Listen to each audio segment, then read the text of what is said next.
आइए दोस्तों, सबसे पहले मेरी तरफ से आप सबको आदाब, नमस्कार, जोहार। दोस्तों, आज मैं एक खास विषय पर आपके सामने एक वीडियो लेकर हाजिर हूँ। जैसा कि आप थंबनेल में देख ही चुके हैं कि मनरेगा जॉब कार्ड क्या होता है और मनरेगा जॉब कार्ड के क्या क्या फ़ायदे हैं। तो चलिए दोस्तों, वीडियो को शुरू करते हैं।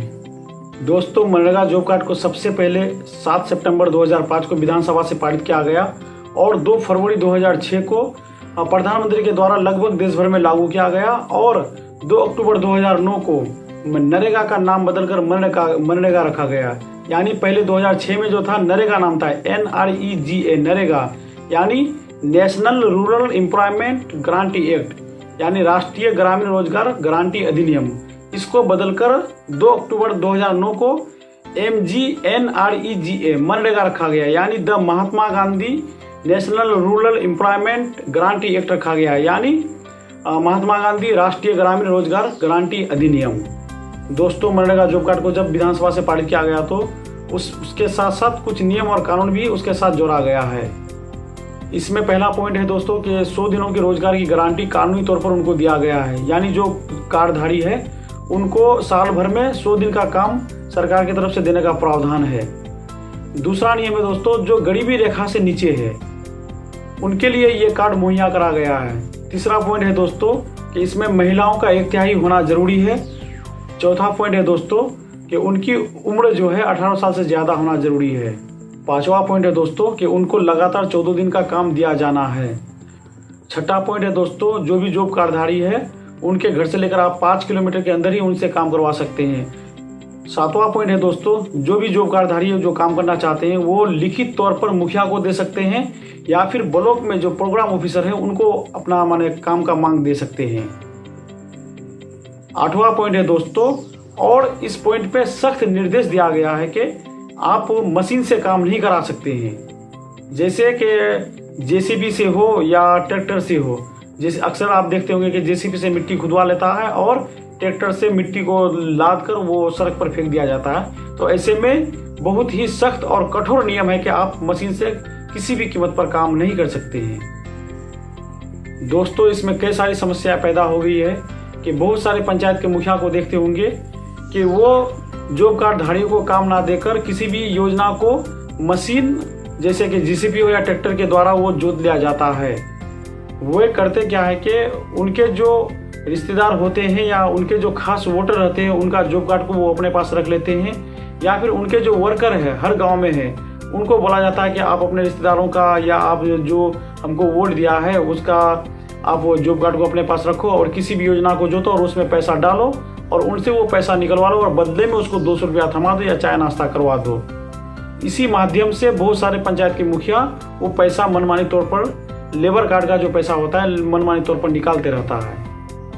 इसका अगर समाधान खोजना चाहेंगे दोस्तों तो सबसे पहले आपको अपना जो मनरेगा का जॉब कार्ड है अपने पास रखना होगा। अगर आपका जॉब कार्ड किसी के पास है तो तुरंत आप अपने पास लीजिए, क्योंकि मनरेगा जॉब कार्ड को अभी बहुत सारे पहचान पत्र के तौर पर मान्यता दे दिया गया है। जैसे कि अगर आप वोट देते समय अगर आपका आधार कार्ड या वोटर कार्ड गुम हो गया है या कोई दस्तावेज नहीं मिल रहा है तो आप जॉब कार्ड को दिखाकर आप वोट डाल सकते हैं। आप बैंक खाता जो खुलवाने जाएंगे तो जॉब कार्ड के माध्यम से भी आप वो खाता खुलवा सकते हैं। तो ऐसे में सबसे पहले ज़रूरी काम है कि आप अपने जॉब कार्ड को अपने पास रखिए। दूसरा समाधान है कि दोस्तों, जो भी पैसा आपके जॉब कार्ड में आता है वो पैसा किसी को आप मत दीजिए, वो पैसा आपका है। क्योंकि 194 रुपया के तहत जब आप 14 दिन का कैलकुलेशन करेंगे तो 2716 रुपया होता है। वो 2716 रुपया दोस्तों आपका है, चाहे आपसे काम कराए या नहीं कराए। दोस्तों, जब भी कोई 4-5 लाख रुपया का एस्टीमेट बनता है तो उसमें आप देखेंगे 2 से 2.25 लाख या 2.5 लाख रुपया लेबर के लिए पे होता है और बाद बाकी जो 2-2.5 लाख रुपया बचता है वो अन्य चीज़ के लिए, जैसे मिट्टी के लिए हो या ईट सोलिंग के लिए हो या किसी भी चीज़ के लिए। लेकिन 2-2.5 लाख रुपया जो है वो लेबर के लिए आता है दोस्तों, जिनका मजदूरी कार्ड बना हुआ है उनके लिए वो पैसा आता है। ऐसे में आप अपना पैसा को क्यों देंगे किसी को? जो भी आपके पंचायत में जो भी मुखिया है आप तो देख ही चुके कि उनका कामकाज कैसा है।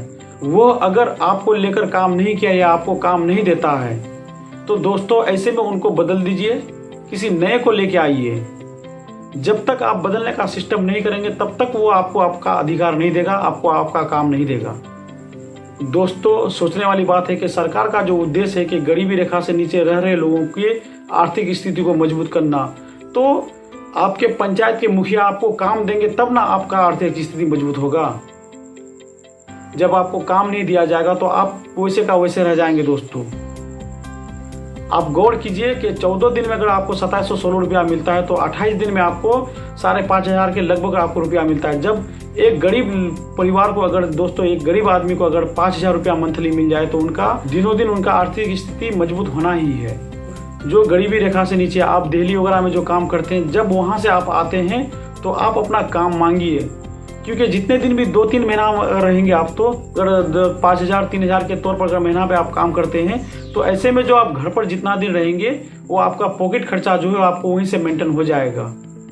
ऐसे में दोस्तों जो मुखिया आपको काम नहीं देता है, आपके काम को छीन कर जीसीपी और ट्रैक्टर को दे दिया जाता है दोस्तों, तो ऐसे मुखिया को आप बदल दीजिए, उनको आराम करने दीजिए और किसी नए को लेके आइए, किसी शिक्षित को लेके आइए ताकि आपको अपना अधिकार मिले। दोस्तों आज बस इतना ही।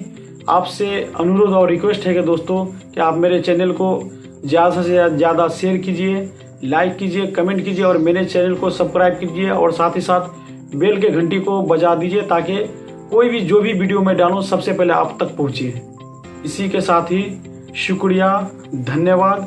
आइए बढ़े एक कदम परिवर्तन की ओर। जय किसान, जय समाज, जय हिंद।